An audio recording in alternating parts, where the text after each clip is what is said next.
ఉద్యోగాల విషయంలో ఇందాక నియామకాలు నీళ్లు చూసినాము, నిధులు, నియామకాలు. ఈ నియామకాల విషయంలో అంటే కొన్ని ఎక్కువ రోజులు మనము అబద్ధాన్ని కూడా గుప్పిట పెట్టి ఎంతకాలం మూస్తారన్నట్టుగా పరిస్థితి.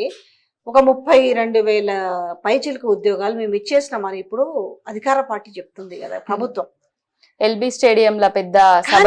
ఎంత విచిత్రం అంటే అబద్ధం. అంటే మనకంటూ ఒక మనసాక్షి సస్తది ఏడ్చి ఎవరికైనా అది ఎంత ఎదవకైనా ఉంటది కదా. మేము వచ్చి 2 నెలలు సక్కంగా కాలేదు, మేము కుర్చీనే సక్కంగా చూసుకోలేదు, ఇంకా కూర్చోలేదు, అప్పటి నుంచే మమ్మల్ని ఎట్లా మాటలు అంటారు అనేసి అనుకుంటూ వైపు మేము వచ్చింది ఉద్యోగాలు ఇచ్చినాం అంటుంటే నిజంగా ఇయ్యాల నిరుద్యోగులే అంటున్నారు. నిజమే ఒప్పుకోవాలా? మీరు ఎప్పుడు వచ్చిర్రు, ఎప్పుడు పరీక్షలు పెట్టిరు, ఎప్పుడు నోటిఫికేషన్ వేసిర్రు, రిజల్ట్ ఇచ్చిండ్రు, ఎప్పుడు రిజల్ట్ ఇచ్చిరు, నియామక పత్రాలు ఒకటి అందజేసి ఇదంతా కూడా ఖాతాలో వేసుకున్న దౌర్భాగ్యాన్ని చూస్తుంటే అంటే ఏ రకంగా మీరు అవేర్నెస్ ఇవ్వాలనుకుంటుంటారు? అవేర్నెస్ ఇవ్వడము అసలు అవసరం లేదు, జనాలకు తెలిసిపోయింది. ఇప్పుడు కేసీఆర్ గారే గత ప్రభుత్వమే ఉమ్మడి ఆంధ్రప్రదేశ్ లో ఎన్ని నియామకాలు ఇచ్చిండ్రు, మన తెలంగాణ గవర్నమెంట్ టీఎస్పీఎస్సీ దాంట్లో ఎన్ని నియామకాలు వచ్చినాయి ఒకసారి చూసుకోమని 1,00,000 పైచిలకు ఉద్యోగాలు మనం ఇచ్చినాం ఆల్రెడీ. ఇప్పుడు 33,000 ఉద్యోగాలు కూడా కేసీఆర్ గారి ప్రభుత్వంలో గత ప్రభుత్వంలోనే నోటిఫికేషన్లు వచ్చినాయి, ఎగ్జామ్స్ పెట్టిండ్రు, రిజల్ట్ కూడా వచ్చినాయి. కానీ ఎలక్షన్లది కోడ్ వచ్చి రావడం వల్ల ఇయ్యలేకపోయిండ్రు. ఆ ప్రభుత్వం ఇచ్చిన దాన్ని ఇప్పుడు నేను వచ్చినా ఈ ఉద్యోగాలు నేనే ఇచ్చినా అని గుంపు మేస్త్రి వాళ్ళు చెప్తున్నారు. జనాలందరికి తెలిసిపోయింది ఏది చేసినా కూడా గత ప్రభుత్వం మీద బురద జల్లే ప్రయత్నాలు, గత ప్రభుత్వం చేసింది ఈ ప్రభుత్వం చేసినా అని ఖాతాలు వేసుకునే పనులే చేస్తున్నాడు. నేనస్తా ఫస్ట్ తొలి క్యాబినెట్ లోనే డిఎస్సి మెగా డిఎస్సి వేస్తా అని చెప్పిండు. నేనస్తా ఫిబ్రవరి 1వ తారీఖు జాబ్ క్యాలెండర్ విడుదల చేస్తా అని చెప్పిండు. మెగా డిఎస్సి వేసింది లేదు, జాబ్ క్యాలెండర్ విడుదల చేసింది లేదు, కొత్త నియామకాలు కొత్త నోటిఫికేషన్లు కూడా సృష్టించింది లేదు, ఇచ్చింది లేదు. ఇప్పుడు ఊర్లల్లో ఇప్పుడు ఈ శ్రీధర్ బాబు ఈ రోజు కూడా ఎక్కడో మాట్లాడిన మాటను చూసినాము. మేము 4 గ్యారంటీ స్కీమ్స్ ఇచ్చినాం. జనరల్ గా అవునన్నా కాదన్నా కొంత బీఆర్ఎస్ మీద ఉన్న మార్పు కోసం అని వ్యతిరేకత కావచ్చు, కర్నూలు సాగుకి 1,00,000 కారణాలు అన్నట్టుగా ఈ రోజు ఈ గ్యారంటీ స్కీమ్స్ కూడా కొంత మహిళలు కూడా బెండ్ అయి ఉంటారు. మేము 4 స్కీమ్స్ ఇచ్చామంటున్నారు, మీరు ప్రజల్లో తిరుగుతున్నారు. ఇప్పుడు ఈ గ్యాస్ బండల విషయం కావచ్చు, ఆల్రెడీ 100 రూపాయలు ఇప్పుడు సబ్సిడీ కేంద్రం కూడా ఇచ్చినట్టుంది. అంటే వీళ్ళు 400కి ఇస్తున్నట్టు ఇప్పుడు లెక్క 3 సిలిండర్లు.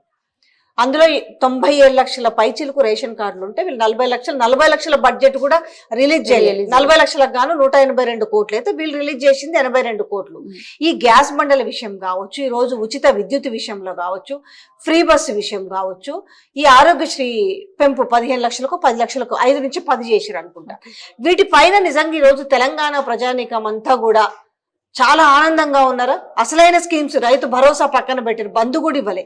రైతు భరోసా లేదు, మహాలక్ష్మి లేదు, ఈ కళ్యాణ లక్ష్మి కింద తులం బంగారం లేదు. ఇవన్నీ ఇవ్వకున్నా కూడా ఈ కొసమెరుపుగా ఇచ్చిన వాటితోటి ఇవాళ నిజంగా తెలంగాణ ప్రజలు చాలా ఆనందంగా ఉన్నారా? అస్సలు ఆనందంగా లేరు. వాళ్ళకు కూడా తెలిసిపోయింది వాళ్ళు ఇచ్చింది 6 గ్యారంటీలు కాదు, 420 పార్టీ 420 హామీలు ఇచ్చింది. ఆ హామీలల్లా ఇంతవరకు నెరవేర్చింది ఏదన్నా ఉంటే ఫ్రీ బస్సు. ఆ ఫ్రీ బస్సు పెట్టడం వల్ల కూడా మహిళలను చూస్తే కండక్టర్ కానీ డ్రైవర్లు కానీ సీట్లు లేరని చెప్తున్నారు. మహిళలు మాకే పంచాయతీ పెట్టిండ్రు, గుద్దుకునే కాలం తన్నుకునే కాలం తీసుకొచ్చిండు. ఇప్పుడు రేషన్ కార్డ్స్ 90 లక్షల పైచిలకు ఇచ్చేసినాము. ఇప్పుడు మరి కొత్తగా పెళ్ళైన వాళ్ళకి ఎట్లా, వేరు కాపురం పెట్టిన వాళ్ళకి ఎట్లా? ఫస్ట్ రేషన్ కార్డులు కదా నువ్వు ఇవ్వాల్సింది, రేషన్ కార్డులు ఇచ్చిన తర్వాత కదా నువ్వు ఉచిత గ్యాస్ సిలిండరా అదేదో పథకం పెట్టాల్సింది. ఇప్పుడు కరెంటు బిల్లు 200 యూనిట్లు అంటున్నావు, నువ్వు ఎలక్షన్ల ముందట ఏం చెప్పినావు? ఇప్పుడు నాకు 201 యూనిట్ వస్తుంది అంటే 200 యూనిట్లకి నువ్వు కట్ చేస్తావా? 1 యూనిట్కే నేను పైసలు కట్టాలా? అసలు ఇదేమన్నా వాళ్ళు నెరవేర్చే హామీలు ఏమన్నా కరెక్ట్గా ఉన్నాయా? ఇప్పుడు ఉచిత బస్సు ఇవ్వడం వల్ల ఆటో డ్రైవర్లు ఆత్మహత్యలు చేసుకుంటున్నారు, రోడ్డు మీద పడ్డారు వాళ్ళ బతుకులన్నీ. ఇప్పుడు ఒక హామీని నెరవేరుస్తే కళ్యాణ లక్ష్మి పథకంని ఒక పథకాన్ని తీసుకొచ్చిండ్రు కేసీఆర్ గారు. ఆ పథకం వల్ల వేరే వర్గం ఏదన్నా నష్టపోయిందా?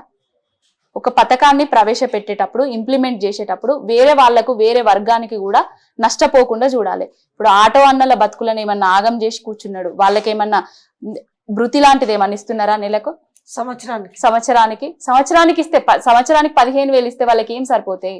నెలకు 15,000 12,000 ఇస్తే వాళ్ళకి సరిపోతాయి. వాళ్ళ ఇల్లు కూడా గడవాలి కదా.